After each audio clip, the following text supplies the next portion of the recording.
Assalomu alaykum barchaga. Yurgan elektromobillar kanalida BYD ham Dual Motor rasmiy dilerdan olingan avtomobil. Buni mana bu BYD yozuvlaridan ham bilib olsangiz bo'ladi. Yili 2025, ikkita motorli qidirib yurganlar uchun juda ham ajoyib variant. Mukri asfalt ranglarda, Michelin balonli, perforatsiyali tormoz, undan tashqari Brembo bunda qo'yilgan bo'ladi.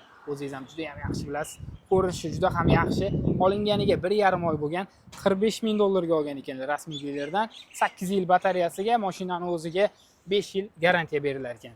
Ishlarini qarang, bunda yog'och teksturalari ham avtomobilimiz saqlab qolingan. Bunda ichki qismi ham juda ham yaxshi, yangiday turibdi. Yangi mashina. 1,5 oy bo'lgan olinganiga, yurgani 1188 km yurgan.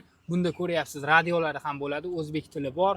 Undan tashqari monitorini anaqa aylantirsangiz ham bo'ladi. Bularda shunaqa funksiyalari bor. Yog'och teksturali markaziy konsolda ham bor. Mana bu yerda yonadigan MBM podsvetkalar. O'rindiqlar ham sport avtomobillarga xos bo'lgan, sportivniy o'rindiqlar qo'yilgan. Orqa qatorni ham ko'rsatib boraman sizga. Orqa qatorlari ham juda ham yaxshi holatda. Kardinallardan poliklar taqib qo'yibdilar. Pul zarur bo'lgani uchun sotaman deyaptilar. Mashina aytib o'tdim, 45 mingga olingan, rasmiy dilerdan olingan. Garantiyalar sizga ham o'tadi. Telefonda boshqariladigan qilib olsangiz ham bo'ladi.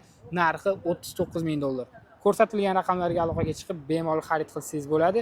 Olishga zo'r mashina, puliga arziydi.